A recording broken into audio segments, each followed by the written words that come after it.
Konnichiwa.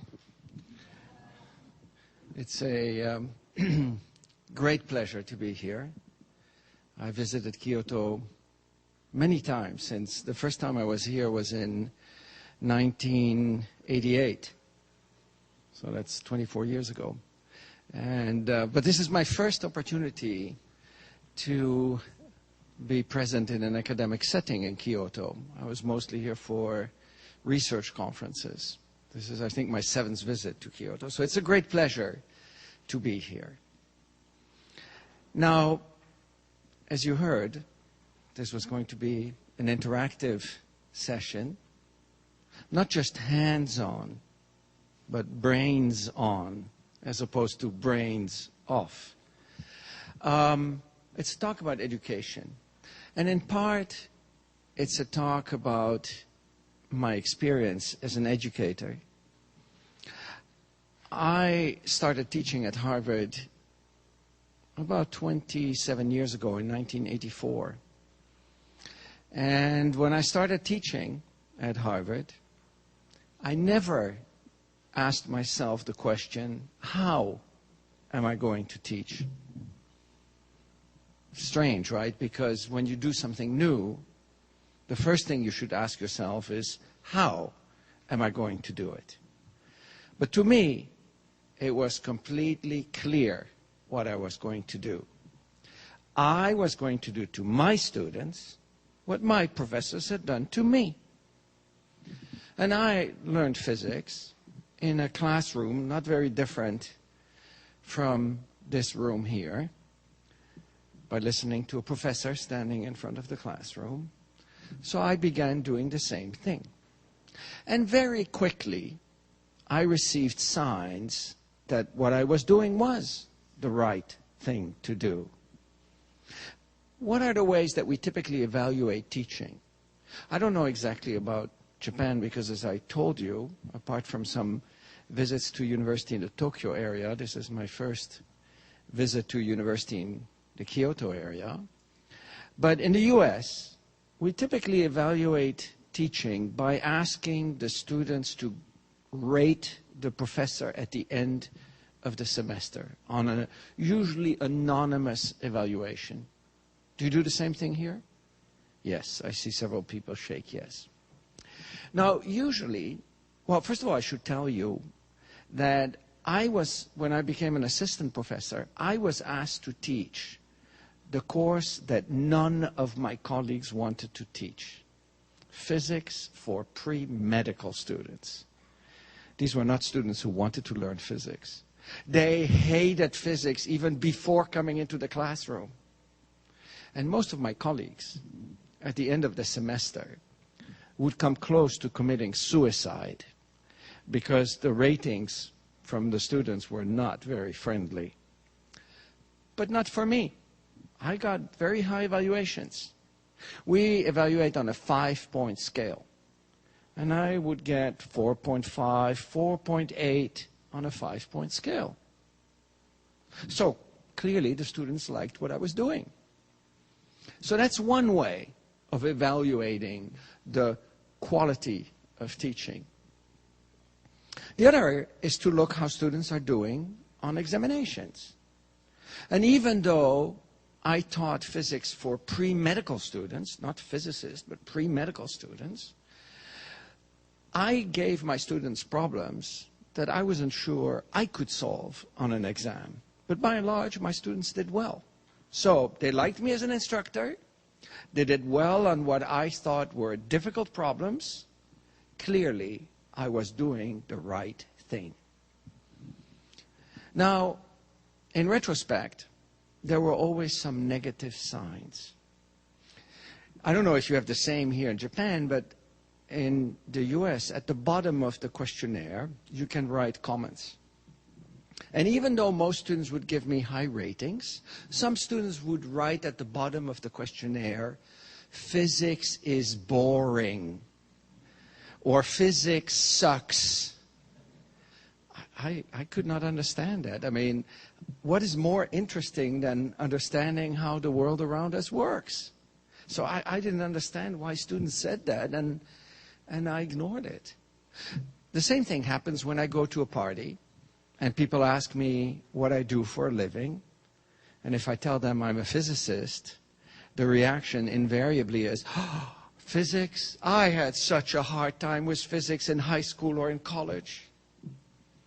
Recently, I was at my dentist, and I couldn't even speak back, because I had the thing in my mouth.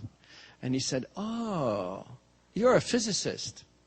I got an A, which I think is your 5, right? I got an A for physics in college, but I really didn't understand anything. I always get very embarrassed when people make these remarks, but I couldn't understand. Now I think I know why, but I could never understand why. So I just ignored these negative signs, and instead I focused on the positive signs, the high evaluation, my students' performance. And for many, many years, that illusion, because it was an illusion, of being a good teacher continued. And I kept lecturing, and the students did well on my exams, and they gave me high evaluations, and everybody was happy. But then later, we'll get to that in a second, I discovered that it was just a house of cards, a complete illusion. Now, this talk really is not about physics. You already heard Professor Yoshi say that. It's a talk about education. I will have a few examples from physics because I'm a physicist and I'll have to put it into some context. But really, what I'm telling you has nothing to do with physics.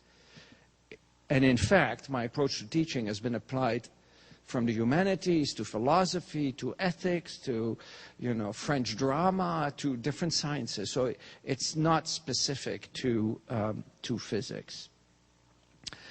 Now, you all have one of these little clicker devices, and there's always a danger starting a talk on education with technology. Because a lot of people think, ooh, technology, the magic bullet, the solution to all problems in education. Unfortunately, I think most use of technology in education is simply a new way of doing old things. New wine and old wine in new bottles, or new wine in old bottles, doesn't matter, same thing, right? I think the only good ways of using technology is if they allow you to do something that you could not do before. Well, I want to start this talk by a little exercise. And in that exercise, I want you to think about your own education. And we're going to use these clickers not in a pedagogical manner. We're just going to use them initially as a tool for me to get your responses. So here's what I would like you to do. I would like everybody to take a little piece of paper, and on that little piece of paper, I would like you, before we do that, hang on, wait a minute. Before we do that, let me explain to you how the clickers work. Oops, pardon me. You should have one of these in your hands. If you don't have one, raise your hand, and then somebody will give one to you. So they don't have an on-off button. They're always on. If you press a button, any of these buttons, you should see the same number appear in that window. Don't press the channel button. We want to keep channel 41. But you can change the channel. If you accidentally press the channel button, this little light will flash. Just wait until it stops flashing. Now, I'm going to ask you a question, and you're going to press a button corresponding to an answer. If you change your mind, you can press again. So if you press 2 and you think, oh no, I should have pressed 3, and you press 3, the 3 will replace the 2. You don't get to vote twice. You can only vote once. Let me actually show you what and by the way, if you press 4, you will see 4 here. If you press 9, you will see 9 there. So I'll show you, first of all, what I see as an instructor. I have this little window that floats. If I press this button, you can now vote. So why don't you all press a button? Just press a button. Any button, right? And you can see here at the bottom that this number increases, showing how many people have responded. Right now, 89, 90. If you already clicked and you click again, it won't go up because it only counts you once. I can press on this and see the distribution. Many of you like button 1 and button 5. I guess it's because they're in the middle of the clicker. Why don't you all press 1 now? 1. Everybody. Very good.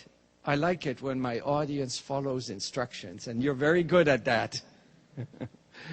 So notice that the distribution changes instantly as you change the buttons on which you press. If I hit the stop button here, now the distribution is frozen. If you press on a button now, you will see that there on the little window there's a circle with a line, meaning you cannot vote right now. Also, when I press the stop button, it takes a picture of the screen behind it. So tonight, I can review the data, and I can see this graph, and I can also see the screen behind it, so I remember, oh, this data goes with that question. And it works with any presentation software you want, including Microsoft Word or PDF or you name it. Very simple, but I think that's important because when you teach, you don't want to deal with complex technology. Now, turn the clicker around. If you look on the back side, you will see that there is this barcode, which is a unique barcode. So you may think that you're anonymous. No, you're not anonymous, because each time you press a button, it sends the button plus the barcode. Of course, we didn't register who got what clicker, so you are really anonymous. But in a classroom, you could actually track students' individual answers. Okay, so now that you've seen how they work, let's do this little exercise. I want you to take a little piece of paper, and I want you to think of something you are really, really good at, something you're proud of. And there are two signs of that, right? I mean, it could be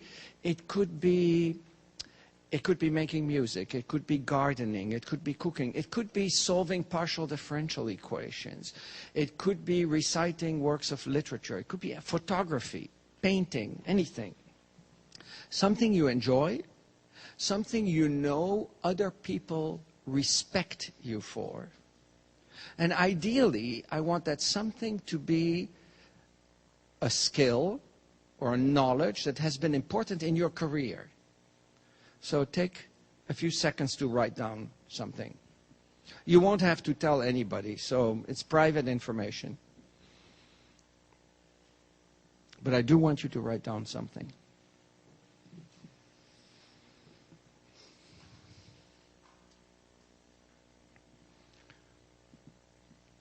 Okay, well, I see that most people are looking up. This should not be too hard. You are all very successful people. So now comes the hard part of the exercise, because now I want you to think how you became good at whatever it is that you wrote down. Where did you learn it? What did you do to become good at whatever it is that you wrote down? Now that's a tough question, because the things that we enjoy doing, we learn almost naturally. And you may have to think deeply where and how you learned it. So I'm going to give you a few seconds to write down a few words describing how you became good at whatever it is you wrote down.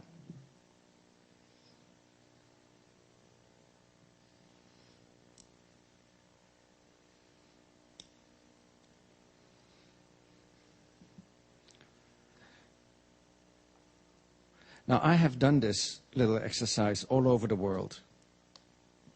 A few months ago, I was in South Africa. Earlier this year, I was in Seoul, Korea. This summer, I was in Beijing, China. I've done it all over South America, North America, Europe. And I've collected the answers to the second question. And they're always the same. There are very few differences. There are no cultural differences, which is not surprising because we're all human beings and we are all programmed to learn the same way from the moment we're born, essentially. So it's not that surprising that the answers don't vary. So let's see if the Kansai area of Japan is any different from the rest of the world. So I've collected the answers, and they typically fall into the following categories. I learned it, or I became good at it by trial and error, by trying it and learning from my errors. I learned it by listening to lectures. I mean, I'm emphasizing the word listening here, right? Because giving lectures is very different from listening to lectures. I became good at it by practicing. Or another one here, I became good at it by apprenticeship, by doing whatever it is that you wrote down together with somebody who's already a master and learning from the master. And then there are some other categories like friends and family and so on. So I want you to press the button that corresponds most closely to what you wrote down. And if nothing corresponds, then you press 5. So go ahead.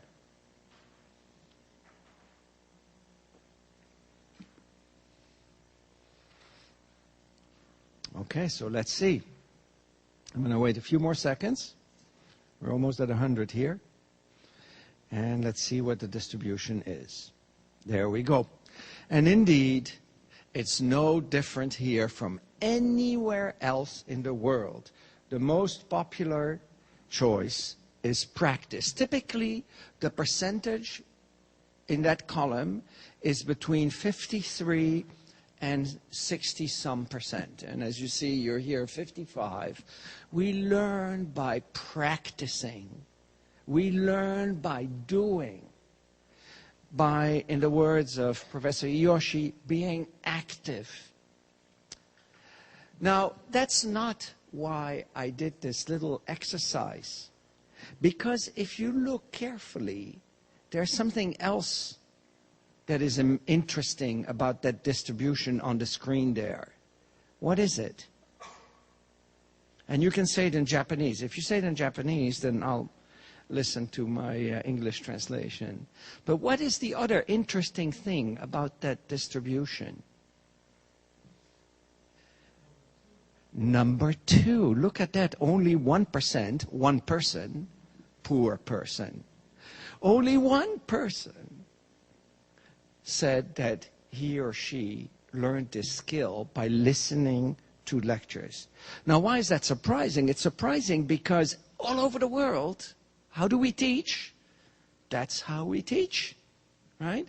So you've all just said that something that was really important in your life, you learned it not this way, you learned it by practicing, yet all around the world in institutions everywhere, and there's no difference. In fact, this is a picture of me. Here I am, right there, teaching my introductory physics course to pre-medical students a long time ago. This was BC, not before Christ, before computers. You can see there's no laptop here. There's an overhead projector, and I'm projecting it on the board. So we see right at the beginning here already that there's something strange there. We've shown that the way we learn is not in sync with the way we teach. So here's what I would like to do today, and the outline is at the bottom of my screen there. I will first talk a little bit more about education. What is it that we mean when we use the word education? Many of you are educators. I'm an educator. But if you were to ask me to write down a definition of the word education, or if I were to ask you to write down a definition of the word education, I think many of you would find that very difficult. We know what we mean when we use the word, but it's very difficult to actually articulate it, which is strange, right? Because as educators, we should know how to define what we do. So I'll talk a little bit about what we mean by education. Then I'll talk about peer instruction. I developed peer instruction not because I wanted to develop peer instruction. No, I developed it because I discovered, and I'll show you that discovery, I discovered that even though my students gave me high ratings in this setting, and even though my students did well on the exams I gave them, they were not actually learning at a deep level. They were simply memorizing things by rote. So I'll talk about peer instruction. And since we're in an academic setting, we're going to end this with a test. So you better pay attention because I'm going to test you at the end of this presentation. So let's start with education and ask ourselves the following question. What is it that happens in a lecture? I mean, take this picture, for example, of me teaching a long time ago. What is it that is actually happening there on the screen? I would like you, and you can do it in Japanese if you want, somebody will translate for me, but I want you to describe the process that is taking place on the screen there. I want you to use a verb. But the two verbs I do not want to hear are teaching and learning. You have to use other verbs to describe what is going on there. So give me a few, just shout it out. Okay? Abstract. Disseminating. Is that what you said? Disseminating what? You must have heard my talk before. You know, normally when I do this in audiences, I get things like writing, talking, demonstrating, sleeping. You know, and there's something interesting about sleeping. I'll talk about sleeping several times, but I recently read a quote by a French writer by the name Albert Camus, who wrote, "Some people talk in their sleep. Lecturers talk while other people are sleeping."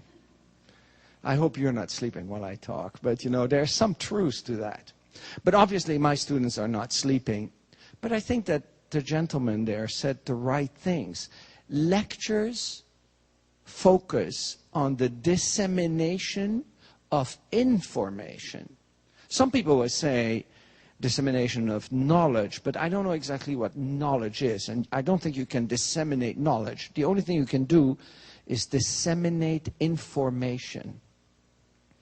And you know, my students had actually told me that, but I had ignored it. See, when I was asked to teach this course, I didn't ask myself, how am I going to teach it? What do you think was the question that I did ask myself? Put yourself in my position and they tell you, teach introductory physics. What's the first question that comes up in your mind?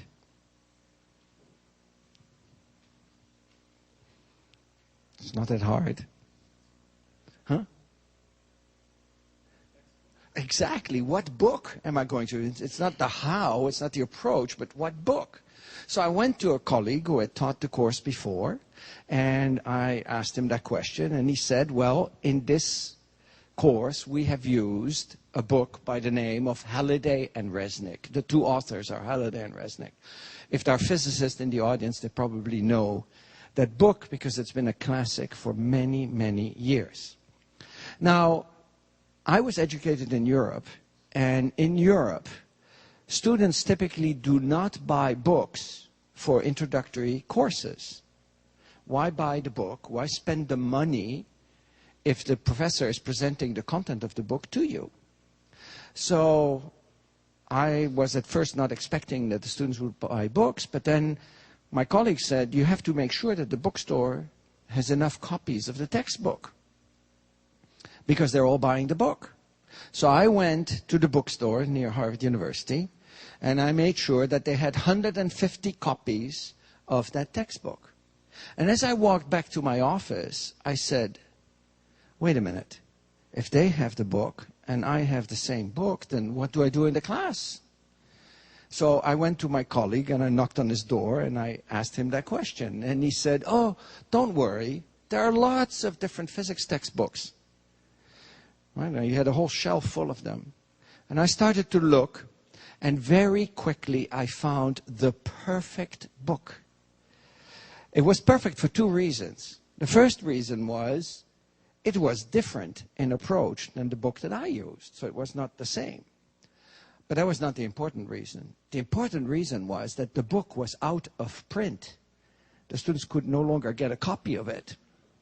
So for every class, I spent 10 hours preparing lecture notes, and in class I would either project the notes, as you see here, or I would write the notes on the blackboard. And because my approach was a little bit different from the book that they had bought, I gave my students a copy of the lecture notes at the end of each class period. Now, why do you think that I hand them out at the end and not at the beginning? Well, I handed them out at the end because I wanted them to pay attention to me. Actually, that's not the reason you didn't get the notes today. You didn't get the notes today because the answers to the question I'm going to ask you are printed in the notes. But in my classroom, I didn't want students to get the information just from the notes. But if you stop to think about it, isn't that already admitting that there is a problem? Why force the students to come and get the information out of my mouth if they could get it from the notes? Anyway, I never thought about that. But what happened was that after 3 weeks, some students came to me and they said, Professor Mazur, couldn't we get a copy of your lecture notes at the beginning of each class? This way we don't have to write down that much. And I had indeed noticed that each time I went A on the blackboard, 150 pens went A in the notebooks of the students. I once heard somebody describe the lecture as a process whereby the lecture notes of the instructor get transferred to the notebooks of the students without passing through the brains of either. And that's precisely what was happening in my class. They were just copying what I was writing, but the place where the information really needed to get didn't get there. So I started handing it out at the beginning of each class period. And the following year, I decided rather than issuing my notes one class at a time, what I'm going to do is before the semester starts, I'm going to take all the notes for the entire semester, send it out for duplication, and on day one, they received, 250 pages of notes for the entire semester. You know what the result was? The unexpected result was that about, 6 to 10 students wrote in their evaluation, Professor Mazur lectures straight from his lecture notes. Hello? I mean, what was I supposed to do? Write another set of lecture notes to lecture from that was different from the lecture notes I gave to them? I was angry. I was mad. But the students had a point. I was lecturing from my lecture notes. I was focusing on the transfer of information. So that means we could ask the question, given that classes all over the world are like this, we could ask the question, is that what education is? Is education simply the transfer of information? I hadn't thought about it, but let's do it. Let's do a little poll. If you believe, so use your clickers, if you believe that education is only the transfer of information, you press 1. If you think education is more than just the transfer of information, you press 2. So go ahead. 1, education is just the transfer of information. 2, education is more than just the transfer of information. Okay, let's see what we have here. And as again, that 1%, you see that? I think we most agree that education is more. I'm worried about that 1% because I'm worried that that person is going to lose his or her job. Because let's imagine for a moment, let's imagine that education is just the transfer of information, right? Let's imagine that. What would be the logical thing to do? What should we do then? And I need some feedback from the audience, okay? I've only heard from 1 or 2 people here. So let's hear from this side now. If education is, and you can say it in Japanese, and Professor Yoshi or somebody else will translate it for me. So you can say it in Japanese, it's fine. But what would be the logical thing to do if education was just a transfer of information? Have students read the textbook, exactly. Or in this internet age, what could we do? We could put the lectures online. We could take a video of the best lecture, right? In Japan, you would take it in Japanese. In China, you would make it in Chinese. In English-speaking countries, you make it in English. But you just take the best professor and you put it online. What would we lose by doing that? What is it that we would lose by doing that? Will we lose anything? Well, waiting to hear something here. What will we lose? Interaction. I hear several people now say interaction. But how much interaction is there in a real lecture? I mean, look at the interaction right here now. I'm working really, really hard to try to pull information out of you. It's not easy, let me tell you. It'll work better towards the end when you warm up. But it's hard. There is no interaction. Most students do not want to interact. When I was lecturing like that, I would stop and I would say, does anybody have a question? Anybody has a question? And you know how students are. They look down, right? They don't want to make eye contact, right? There's no interaction at all, or hardly. And if you wait very long, it's always the same person in the front row who asks questions. Most students do not want to interact. So by putting it online, you do not lose much. But you would gain a lot. Because online, you can do things that you cannot do in the real world.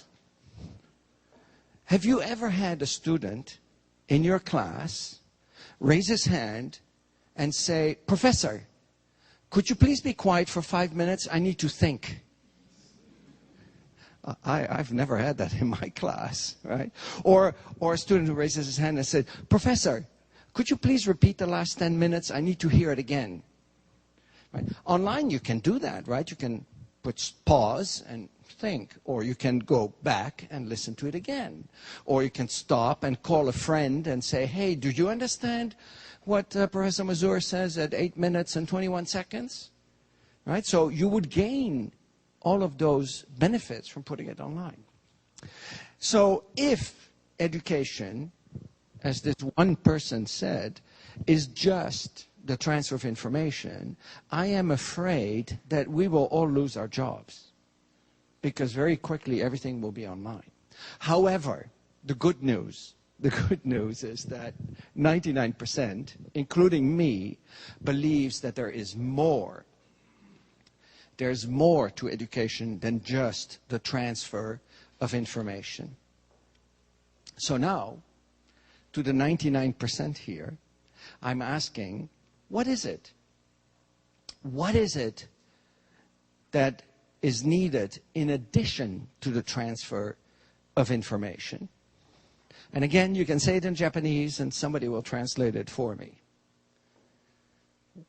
What else is education in addition to the transfer of information? Well, 99% said there's more, so I need to hear from you. What is it? Yes.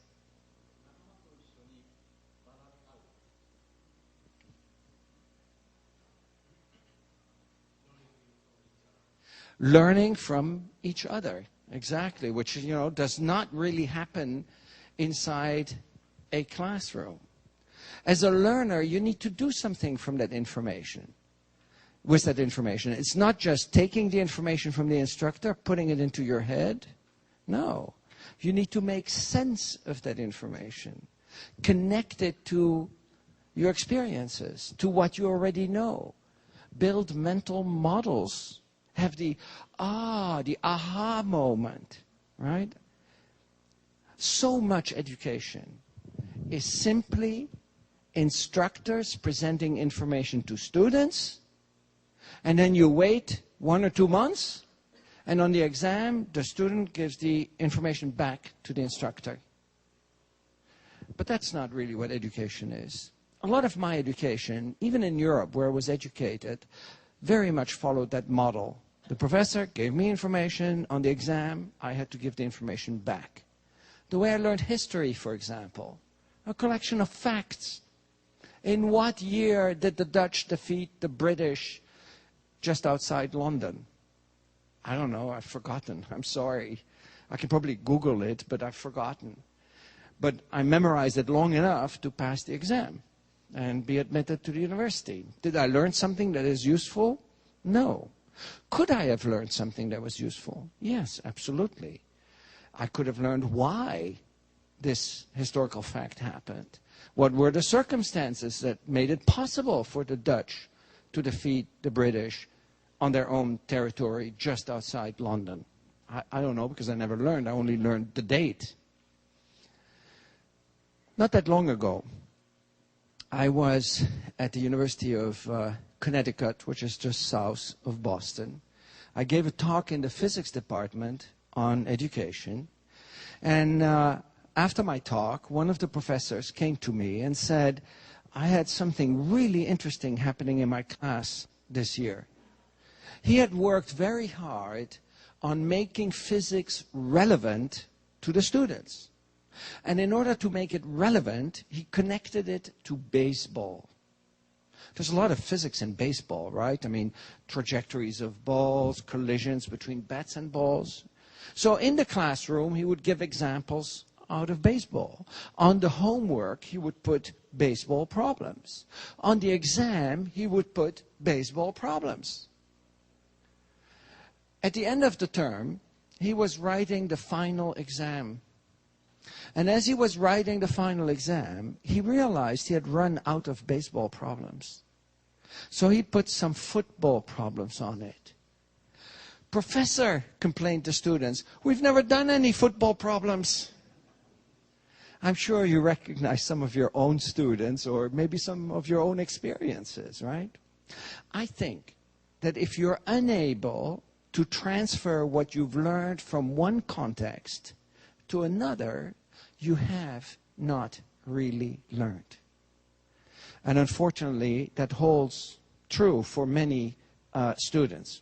For example, let me show you some of the results that I obtained in my class when I was still teaching a very traditional class following the lecture model. And I'm going to show you some data that I obtained with a test called the FCI, or Force Concept Inventory. I know this is not a talk about physics, but I'm going to give you a little bit. I have to show you my own data here because that's the only data I have from my own classroom. But let me tell you a little bit about physics instruction. In a typical physics course, in week 1, you describe motion. In week 2, you introduce the concept of force, which is described by Newton's laws. And then week 3, 4, 5, 6, and so on, build on top of that concept of force.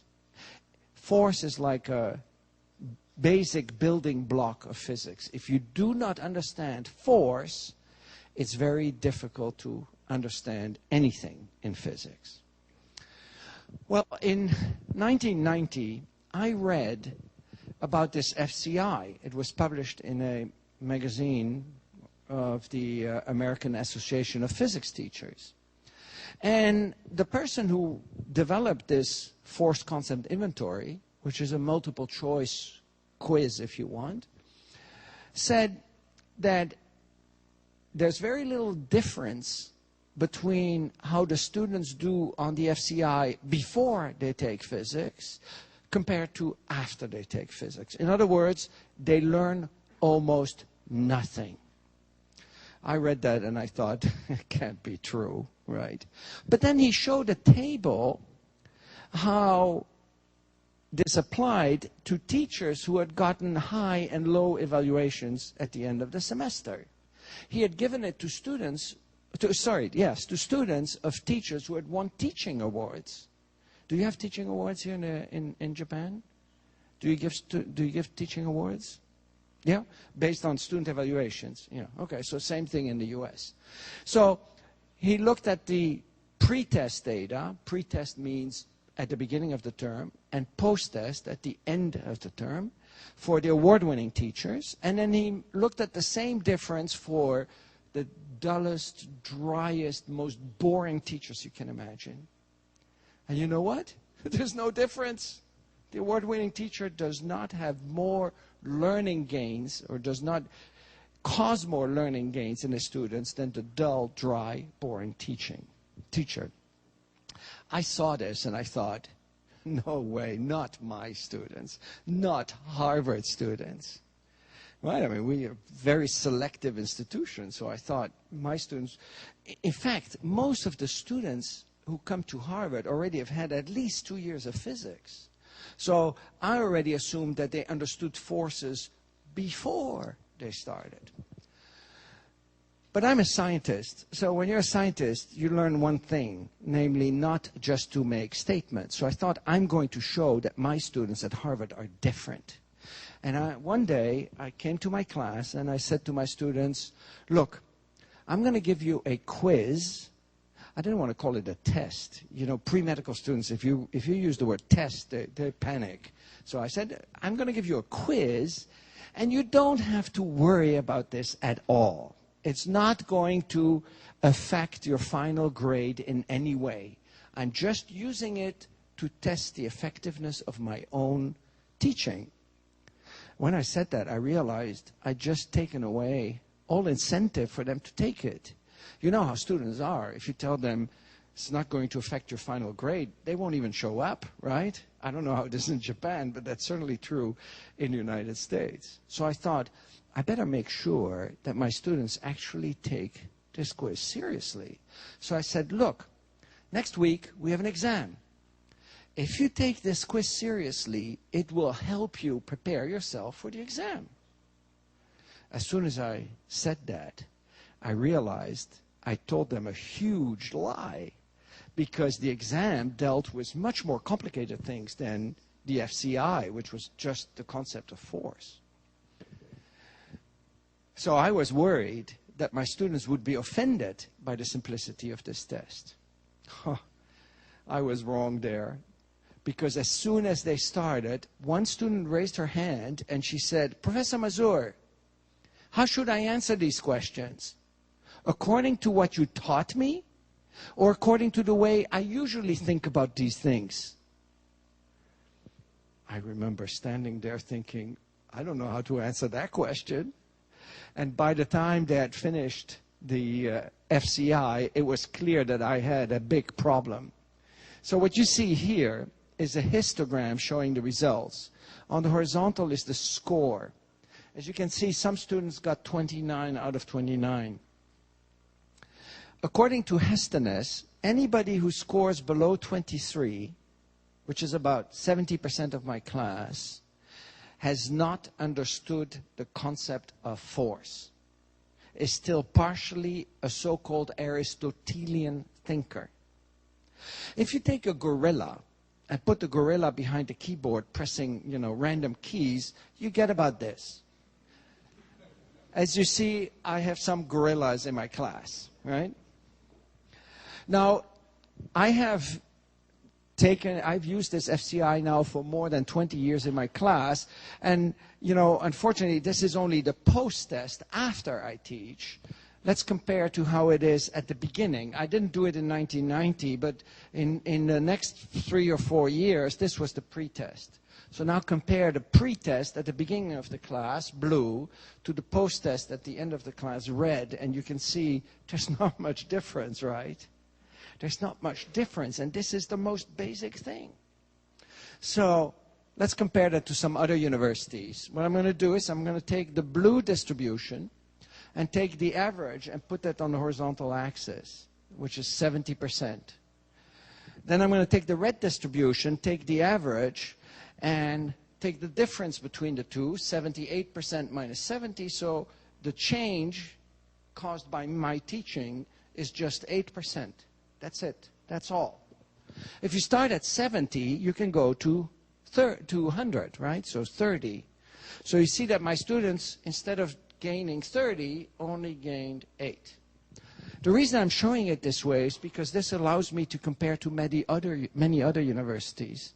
Here you see some 2-year schools and large state universities and one private university.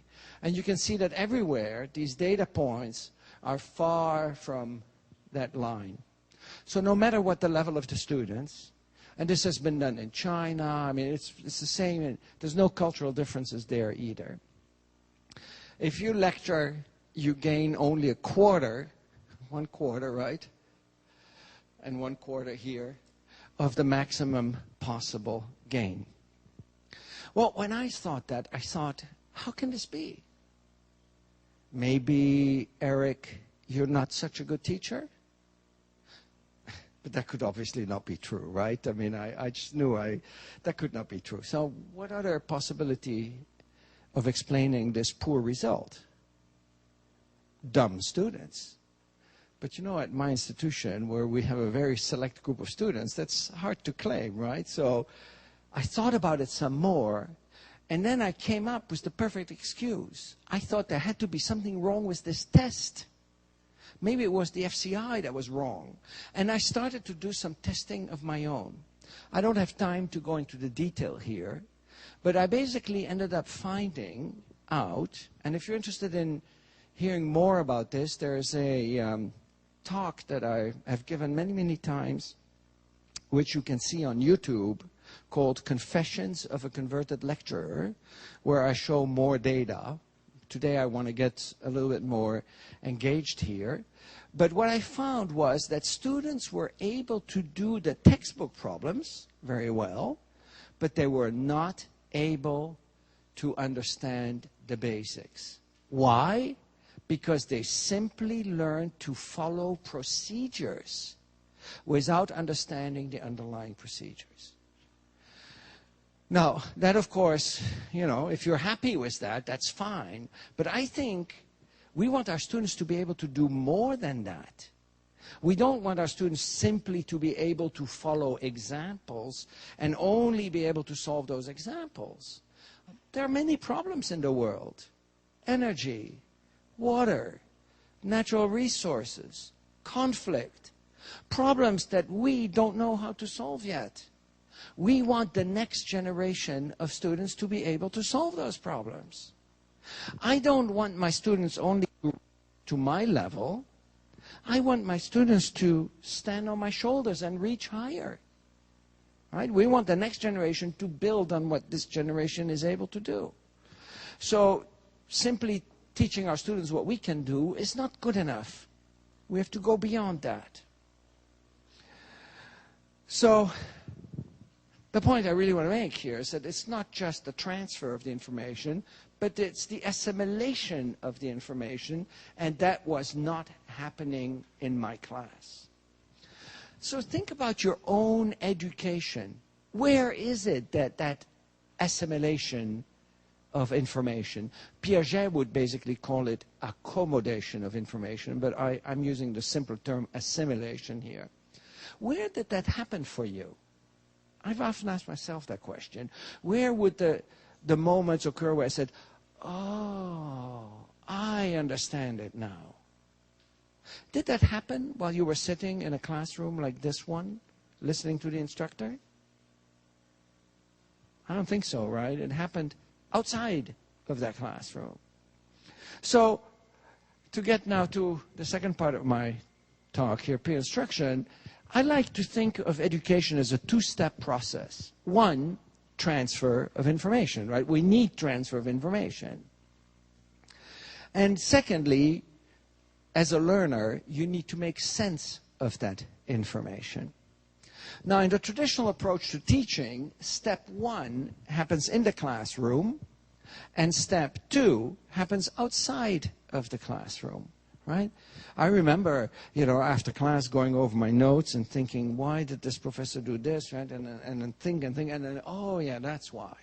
Right? It happened in isolation, or sometimes I would consult another students.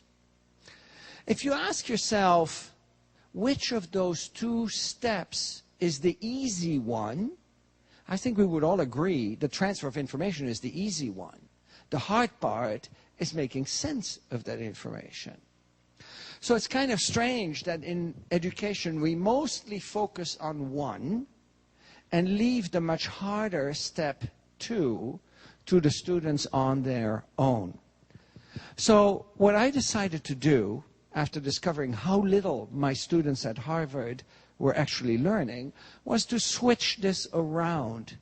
Instead of doing the transfer of information in class and leaving the hard part to my students, I was going to ask the students to do the transfer of information out of class before coming to my class, and then in class I helped them assimilate that information, make sense of that information.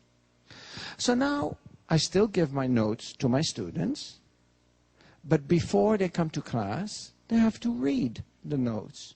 Or they may have to watch a lecture online that I have given before. Why give the same lecture year after year after year after year? Why not tape it and then have the students watch it? I don't expect them to understand everything. In fact, I don't expect them to understand very much by the time they come to class. But at least I don't want to waste their time, and therefore my time, by basically reading the textbook to them. And then I can use the class time to actually help them make sense of the information that they have either seen or read about. So what is happening in that second step? Let's focus, because the first step is easy now, right? We have books, we have online courses, we have massive online courses. There's Coursera, Udacity, edX. I hear that at Kyoto you are starting an effort in delivering courses online. So this part is easy. What is it that you do in class in order to help students assimilate? And that's where peer instruction comes in. And the idea is very simple. Rather than teaching by telling, I now teach by questioning. That's not something new. 2,000 years ago, Socrates, the Greek philosopher, already said we should teach by questioning. Here we are in the 21st century. Most of us are still teaching by telling. So I'll get into class, I'll talk a few minutes, and after a few minutes, I will pose a question. After I've posed the question, I give students time to think in silence. I don't want them to talk to each other, right? So they can actually think. Normally in a lecture, you cannot think. There's no time to think. But here, they can think.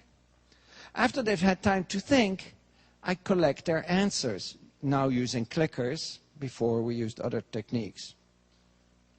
And after they've answered the question, I tell them, please turn to your neighbor and try to convince your neighbor of your answer.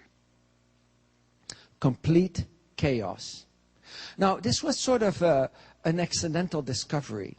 And I discovered it in the following way, that this method worked. After I gave the FCI the first time, I told you a few minutes ago that I was worried that the students would be offended by the simplicity of the FCI. They weren't offended at all. In fact, the students were very worried by how poorly they'd done on the FCI. So they asked me to organize a special session where I went through every question on the FCI. And there was one question, I remember that very vividly, where I explained it, right, by making a drawing on the board. And then I turned around, and I could at once see from the faces of the students that they were confused. So I asked, does anybody have a question? They were so confused, they couldn't articulate a question. You know how it is, right? If you're very confused about something, it's difficult to to ask a question. So I knew this was very serious. So I erased the board and I started again. And for 8 minutes, I gave the most brilliant explanation you can think of. I turned around. They looked even more confused. And they were still not able to ask a question. I didn't know what to do. I tried for 10 minutes. Something that in my mind was very simple. So I didn't know what to do. But I knew one thing. I knew that half of them had given the right answer on the FCI. So I said, why don't you discuss it with your neighbor? And the whole classroom, 150 students, erupted in chaos. I said, wow, this is amazing. I've never seen this in my classroom, right? Normally, it's as silent as it is here. People don't want to interact, quiet. But when I asked them to talk to their neighbor, they all talked to their neighbor. And in 2 minutes, just 2 minutes, they figured it out. They all agreed on the right answer. I had tried for 10 minutes to explain it unsuccessfully, and in 2 minutes, they convinced one another. I thought, how's that possible? But imagine 2 students next to each other, John and Mary. Mary has the right answer because she understands it. John does not.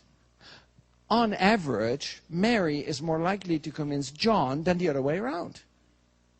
But, and this is the most important part, Mary is more likely to convince John than Professor Mazur in front of the class. Why? Because she has only recently learned it. And she still knows what the difficulties are that a beginning learner has. Whereas Professor Mazur learned it such a long time ago. To him it is so clear that he can no longer understand why somebody does not understand it. It's what my colleague, the psychologist Steven Pinker, calls the curse of knowledge. I'm making sort of a strange argument here, right? Because usually we tend to think that the more of an expert you become, the more qualified you are to teach. I'm making sort of the opposite statement. I'm saying the more you advance in your knowledge, the more difficult it becomes to teach a beginning learner. Because you forget. You forget how you learned. You forget the difficulties that a beginning learner has. So that's why I decided to try to build it into my approach to teaching. So they talk, and then after a few minutes, I poll them again. So pre-discussion poll, post-discussion poll. And it's not unusual to see the numbers go from 50% to 90%. The only condition is that there are enough students who have the right answer before the discussion. The ideal window is somewhere between 35 and 70%. If less than 35% have the right answers, there are not enough students to teach each other. If there are more than 70% right answers before the discussion, then, they turn to each other, they agree, and they'll start talking about something else, right? So the ideal question is one where you have between 35 and 70% correct answers. Then I explain, and after explaining it to them, we repeat the cycle. And the whole hour, that I teach, or 90 minutes, the cycle continues. Question, discussion, question, discussion. Well, question, discussion, explanation, and so on, okay? And of course, the learning takes place in the discussion that is there. Let me show you a little video clip of how this works in practice. So we have a rectangular loop. So I read the question with them. Magnetic field in the direction indicated. Don't worry about the question. So the question is, what are the magnetic forces on the 4 different sides of this loop? So take a minute to think about this and then enter your answers. So, and after they think about it, after I talk about it, they think about it. I can see on my screen how they vote. We have but I don't show it to them. Disagreement clearly here. And as you could see, there are 2 equal answers. So turn to your neighbor and see if you can convince one another of the correct choice. Right. It goes out of the page and the top goes in, so they cancel each other out. There is this force. there is a tour. How do you know that? I said, what did you say? But how can it be a tour? Oh, so it was happening. Did you see the aha moment there? Ah, Initially, we right? had sort of an even split. And now we have an absolutely overwhelming majority for choice number See, 2. and initially, The bottom 1 of and this 2 loop were the is same. Now towards you. 2, The top almost is everybody pushed had away. 2. That's What is not that? unusual to A see that. mentor. I do not show the first distribution. I do show the second distribution. So what is happening here? One is it's active, not passive. It is impossible to sleep through my classes because every few minutes your neighbor will start talking to you. Okay? It's just impossible to sleep. Second is that there is now a two-way flow of information. There's not only information from me to the students, there's information coming back. If they do not understand something, I see it immediately. I don't have to wait till the midterm examination or the final examination. I discover it right away and I can still do something about it. What's more, the students have an opportunity to continuously assess their own knowledge without being afraid of getting it wrong. Right? Because if they get it wrong, there's no consequences to it. And if after the second answer, you are in the small percentage who still has the wrong answer, at least you have a little warning there. I should look at this. So, how good is this? What happens? Well, before I show you the data, why don't we just try it so that you can try it out yourself and feel what it is to be a student in such a class. Do you want to try it out? Yeah? Okay, good. Did you all read that little handout that I asked Professor Yoshi to distribute about thermal expansion? There's a 1 page, 2 paragraphs. No? I'm just kidding. I'm just kidding. I'm just making a joke here. But you know what that means. Because you did not prepare yourself, I will have to lecture you. Okay? So I'll have to give you a little mini lecture about thermal expansion. And then I'll ask you a question about thermal expansion. Thermal expansion. It means that when a solid material, like a metal, when it heats up, it expands in volume. It's true for all solids, wood, metal, you name it. It's most pronounced for metals. And it has some important consequences in engineering. For example, I'm sure you've been in trains. Of course, Japan has trains all over the place. In the Shinkansen, you don't notice that. But in other trains, you hear this clickety-clack sound when the wheels of the train go over gaps. The reason there are these gaps is so that the rails can expand when they get hotter. This is a railroad in India where they forgot to put gaps, and you see what happens. The rail expands and then it buckles. And that's pretty bad because trains derail then. Steel beam buildings. I don't think this is a steam beam building, but there are many tall buildings that are built with steel beams, pardon me. You need to take the expansion into account. Now, the reason materials expand is that they're made of atoms. I'm showing 9 atoms here. And in particular for metals, when the material heats up, the distance between the atoms increases. So this is a cold metal, and that's a hot metal. Right? Cold, hot. I heard in a taxi the other day that you say hoto, but maybe that's just a Japanese translation of an English word. Okay, so cold, here, hot. Right? The reason is that atoms don't sit still. They move. Right? So if you were atoms, you wouldn't sit like this. You would actually shake, right? And the amplitude of the shaking is what we call temperature. So this is a hot atom, and this is a cold atom. Hot, cold. Now, if you vibrate more, you need more space, right? So as they vibrate more, they push each other apart. That's all you need to know. Cold, hot. not only those 9, all of them, absolutely all of them, okay?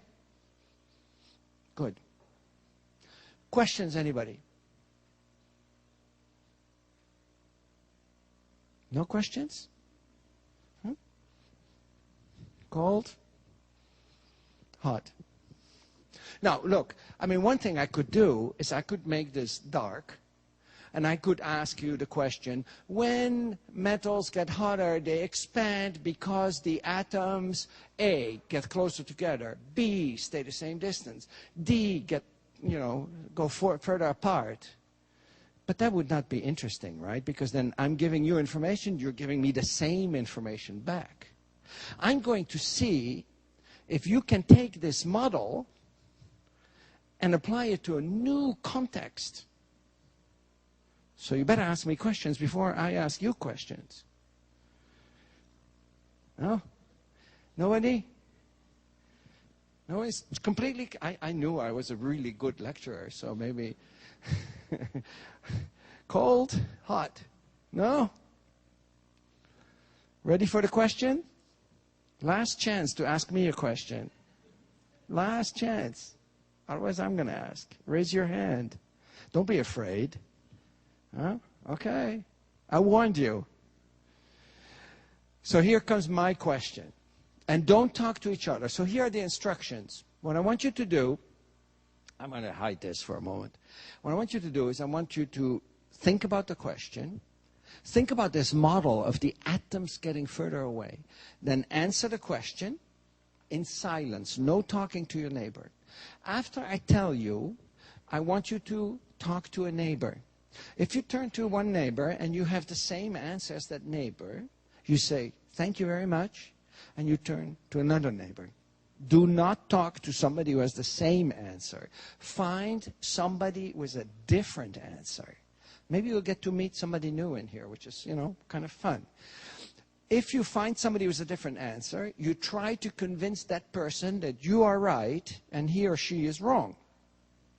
And then once you've convinced this person, the game continues to try to find somebody else, okay? But just don't talk to somebody who has the same answer. So consider a rectangular metal plate with a circular hole in it. When the plate is uniformly heated, what happens to the diameter of that hole? Does it increase? Does it decrease? Or does it stay the same? Take a minute to think about this and think about the reasons. And then select 1, 2, or 3. Okay, so I'm going to give you 30 more seconds. And if you've already voted, think in your mind, how am I going to convince the person next to me? 15 more seconds.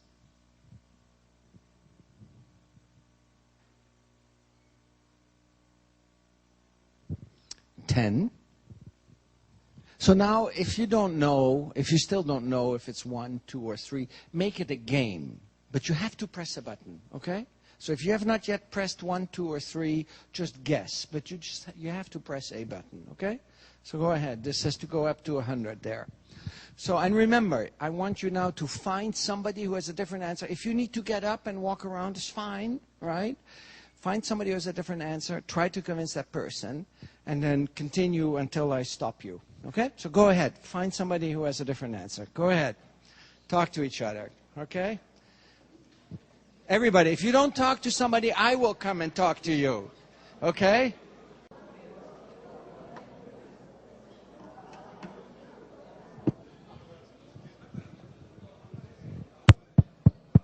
Now look at this. I mean, you should see it from here. Hello? I mean, look, I can't even get control back. Hello? I don't know what hello in Japanese is. Look at them there and there, right? Everybody is there, smaller, there. Everybody here is engaged, fired up. I mean, imagine I just continued my lecture, right? Imagine I'd given my little lecture. See, they're still talking. the two there. I mean, they're so engaged, they're still talking. Imagine I'd given my lecture about thermal expansion, and then I would have said, and now we're going to apply this to a rectangular metal plate with a circular hole in it. If you take a rectangular metal plate with a circular hole, and you heat it up uniformly, the plate will expand, and the diameter of the hole will... I'm going to keep you in suspense a little bit longer. The answer actually doesn't matter. The point I wanted to make, because I'm not here to teach you physics, probably you're all thinking right now about this plate. You want to know the answer of this plate. If I'd just given the lecture, you would have just written it down and not be engaged like this. You wouldn't have cared about whether the hole got smaller or bigger, right? But now you're dying to know the answer. If I were to say goodbye and leave, you would come running after me saying, what's the answer? What's the answer? Right? So why don't you answer it again? So I want you to vote again, second time. I want you to indicate what you now believe to be the correct answer. So if you had 2 and you have not changed your mind, you press 2 again. But if you change your mind, you press whatever you now believe to be the correct answer. So please enter 1, 2, or 3. What you believe after the discussion with your neighbor. Okay, so I'm going to keep you in suspense a little bit longer. Okay, because again, this is not about physics. So I want to analyze a little bit what happened here before I tell you the answer. Right? Well, what did you do exactly? The first thing you did is you thought about this question, and then you made a commitment. I had you express your answer. You pushed a button, right? And after pushing that button and making the commitment, you had to externalize your answer. You went to a neighbor and you said, I chose answer 2 or 1 or 3, right?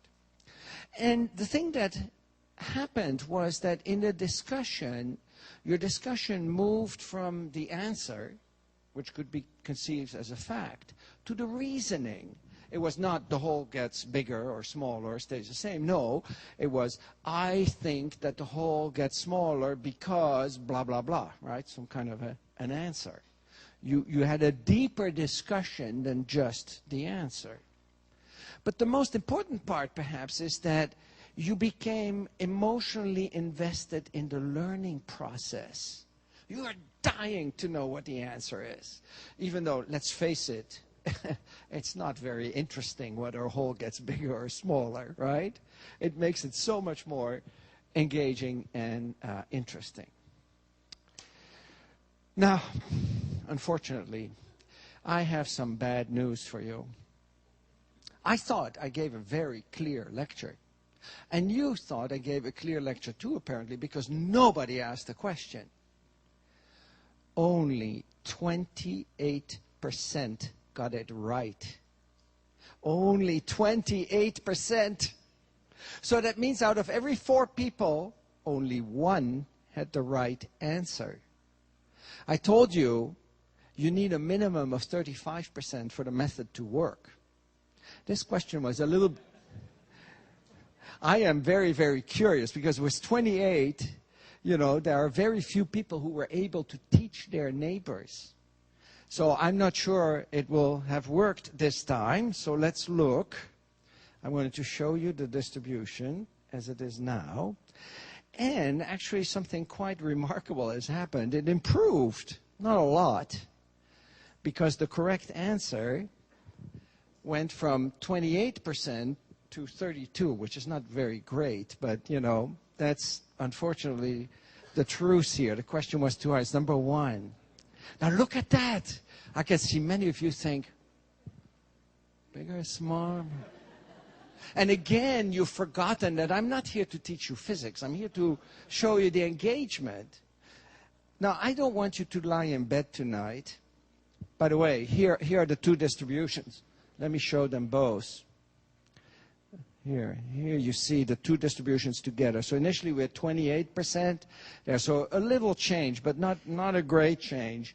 Usually when there are more initial correct answers, the changes are much more dramatic. Now, I don't want you to lie in bed tonight and think, why does this hole get bigger? Right? So let me try to explain it to you. Imagine that you have a jar of pickles in the refrigerator. It's a glass jar and it has a metal lid. You take it out of the refrigerator, you try to open it, you can't open it. What do? You put the metal lid under hot water so that the ring expands. The hole gets bigger. Well, maybe that's not that convincing, right? Because you say it's not a rectangular metal plate, it's just a ring.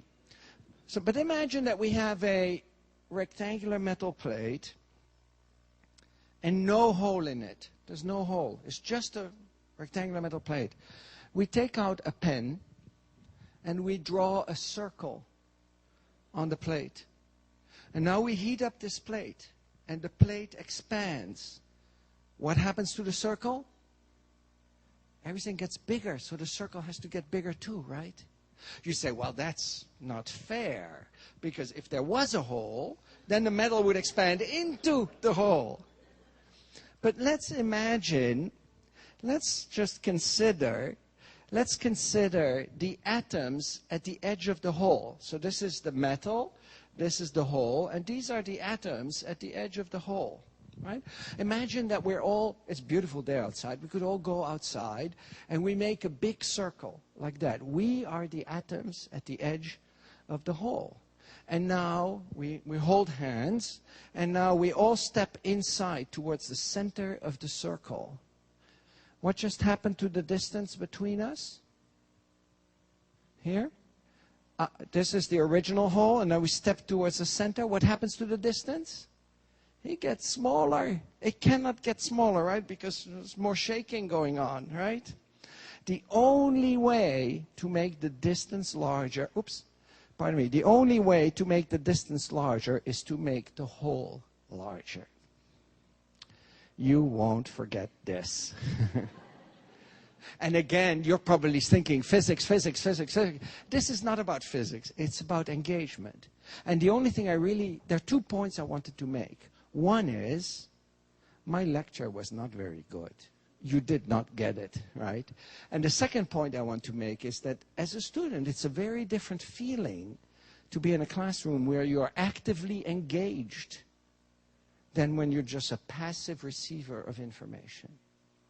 So, back to peer instruction. How good is it? What does it do? Well, let's first look at the FCI again. 1991 was the first year that I used peer instruction in my classroom. First year, right? Here's the pretest. Some gorillas, some really good students, okay, at the beginning of the course. At the end of the course, no more gorillas. Yes, there are still some students who don't understand Newtonian mechanics, but it's much smaller percentage than before. And now, if you put the two distributions together, you see that there is quite a change between the two. Instead of a 8% gain, we have a 16% gain. This was 1991, the first year. Later on, the data point went up further because I asked better questions. The questions that I just asked you about the hole in the plate would not have been a really good question because it would have been too hard to get good discussion going. And I think this point there, which was obtained by two of my colleagues, not by myself, is actually as close as you can get to a perfect score as possible. What about other institutions? Here are data points from these institutions. And you can see that all of them have gone up, except for one here. And if you take all of the data, you don't just select the best ones, you see that implementing peer instruction doubles the learning gain in a physics class. But the FCI only tests forces. Physics is much more than forces. What about textbook problems? I knew my colleagues would ask me that question. Yeah, it's good that you do all this thing in class, but what about students' abilities to solve problems. So how do you answer that question? I knew of only one way, and that was to repeat an exam. I had never, ever repeated even a question on an exam. Every year I had a totally different new exam. 1991 was 7 years after 1985, or 6 years after 1985. I thought, you know, no student will have access to these old exams. But I'd still kept data, so I was able to make this histogram of exam scores out of 100% for my class. You see, some students got very high scores, some did not do that well. The average was about 62%. Now, between 1985 and 1991, my class had grown in size from about 100 students to 250 students. And I was worried that my students' exam performance would actually go down a little bit for two reasons. One is because the class had gotten so much larger, but the other reason was that in class I had not done any problem solving, because I had decided that students don't learn from watching me solve problems. I mean, imagine you're studying to learn to play the piano. Do you learn to play the piano simply by listening to famous piano players playing the piano? Mitsuko Oshida or right, somebody else? No. You have to play the piano to learn to play the piano. Do you train for a marathon by sitting in front of the TV, eating popcorn, looking at DVDs of marathon runners? No. You have to do the running. Do you learn to solve physics problems by watching a Harvard professor solve problems? No. You have to do the problem solving. So in 1991, I decided that my students didn't derive much benefit from watching me solve problems. Yes, we still had homework. They still had to do problem solving for the homework, but not simply by watching me do it. But you know what? In 1991, they actually did better. Statistically significantly better. And we especially help the students at the low end here of the distribution. So what does this mean? This means that better understanding leads to better problem solving. Actually, if you stop to think about it, that makes sense, right? I mean, if you understand the basics better, you become a better problem solver. But and I think this is the most important thing, most important message of my talk. If you just look at good problem-solving performance, that's not an indicator of real understanding. Remember, when I taught a lecture class, my students did very well on the exams, but they didn't understand the basics. They were simply solving problems by following examples. And if you then go from a baseball problem to a football problem, they can't do it anymore. They can only solve it in exactly the context that they've learned it, which means they haven't really learned it, and they certainly will never be able to solve the real problems that humanity faces. Because we want them to solve the problem we have not yet solved. So let's go back as a closing thought to the lecture. And ironically, I realize I am giving you a lecture about not lecturing. But I'm very happy you invited me to give a lecture, because when I teach, I don't give lectures anymore, and I miss giving lectures. So you're giving me an opportunity to do some lecturing. So what happens in a lecture? In a lecture, students, or the audience in general, doesn't pay its utmost attention. And you know what? I recently saw some beautiful data out of MIT that showed that this is really true. At the Media Lab in MIT, they developed a sensor that you can wear around your wrist. It's a little sensor. And it measures electrodermal activity. Electrodermal activity is very strongly correlated with brain activity. It's not that strange, right? Because the nerves that run through your arm are connected to your brain. And the article shows, most of the article shows that whatever you measure at the wrist is very strongly correlated with what you would get by putting electrode in people's heads and measuring actual brain activity. But the great thing about this is that you can put it around your wrist and you can walk around and record data. So they gave it to some MIT students and recorded their electrodermal activity for a week. So day 1, day 2, day 3, day 4. And if you look on the horizontal scale, here, if you look on the horizontal scale, you can see that it starts at 4 o'clock in the afternoon. I don't know why at 4 o'clock in the afternoon. Maybe students at MIT, that's when the day starts. Not at my institution, the day starts in the morning. But anyway, 4 o'clock in the afternoon, and then it goes on here till 3 o'clock in the afternoon. And you can see here the activity. High when there's a lot of brain activity, low when there's little one. Now, underneath it, but the letters are very small, so you can probably not read it, it shows the activity, lab, study, and so on. I want to draw your activity, I want to draw your attention, pardon me, I want to draw your attention to the activities labeled class. Look at what happens to the brain activity in class. The trace goes flat. Compare that to sleep. In other words, the students are more asleep in class than they are in their own bed. If you're interested in this article, the digital object identifier is here, and you'll get a copy of this after my presentation. There's only one activity, one. Don't try to read the little letters, but think about it. There's only one activity that has the same characteristics as lecture. Think about it. Don't look at the screen. What do you think that is? Ask yourself, in your daily activity, what is it that is similar to watching a lecture? Listening, but listening to what? Other than a lecture.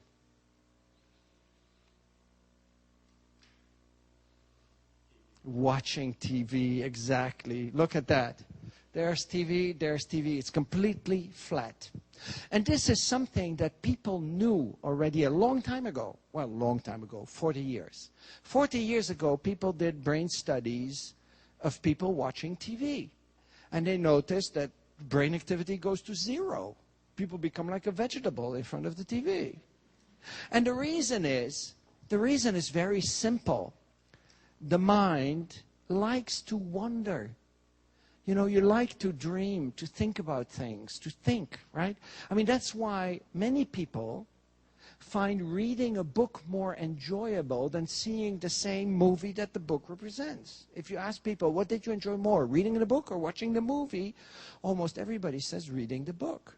Because when you read the book, you are in control. You are in control. You can stop and think and dream and imagine. When you are in a movie, this information comes at you. There's nothing to think. It just comes at you. In a lecture, it's the same thing. So it's actually not that surprising that the brain goes flat. All we can do is take the information in, maybe writing it down. There's no time to think. On top of that, you walk away thinking you know it. You thought you knew it when I told you about thermal expansion. Only 28% of you knew it, right? The reason is you had not been confronted with your misconceptions. You had had no time to actually think about it. And you know, this happens very often to me. I'm sure that in your departments, you have weekly seminars, or maybe every 2 weeks. I mean, we invite people from Yale, Caltech, Europe, Japan to come and give a talk every week. And sometimes I'll go to a talk and I hear this brilliant talk. And 2 hours later, I'm walking, in the corridor of my building, and a colleague comes to me and he says, "Did you go to that colloquium by this person from Yale?" I say, "Yes, I went." "How was it?" "Oh, it was great. It was really good." "Really? What was he saying?" And that's when you all of a sudden realize, it all sounded very good, and I enjoyed it, but I cannot reproduce it, right? So in the end, you know, you walk away with this false sense of security. You think you know it, but actually you don't. And it turns out it's all really an illusion, a house of cards. And in closing, I hope I've convinced you that education is not just about transferring information. We live in an information age. There are so many ways to disseminate information, right? What matters is not just this transfer or getting students to know what we do. We have to actively engage the learner in the learning process. The emphasis should not be on the teaching. It should be on the learning. The learning experience should not be focused on the teacher. It should be focused on the learner. And that also already shows you that this type of space is not ideal, right? Why are you seated like this? So that all the attention is on me. But all the attention really should be on you. And certainly that should be true for our students. Lastly, I also want to emphasize that my talk is not about technology, it's about pedagogy. You can do this without technology. When I started doing peer instruction, there were no clickers, they didn't exist. We could have done exactly the same thing by just putting the hands on the chest. You could have said 1, 2, or 3. I could have said to all of you, put your hand on your chest and indicate what your choice is. 1, 2, or 3, like this. I would have seen it. You would not have seen it because you look at the back of the person in front of you, right? And then I would have asked you to talk to each other, and it would have been just as dynamic and active. So it's not the technology that matters, but the pedagogy. So I'd like to end by showing you 2 opportunities. One is that we have the first international conference on peer instruction in Beijing, China at the end of this year. You can write to me if you want more information, or Google it and find the URL. If you're already using peer instruction or interested in it, we have a social network called peerinstruction.net where you can find other people in other fields. And you can find materials on peer instruction and a blog on peer instruction. So for anybody who is either an expert or a beginner, this should probably be the first resource to turn to. Lastly, if you want to download my slides, you'll get a printed copy, but if you want to download it, you can go to my website. You don't have to write it down. First of all, it will be in your notes, but you can just go to Google, enter my last name, and then hit this I'm feeling lucky button, and then you'll have a copy of it. Thank you very much.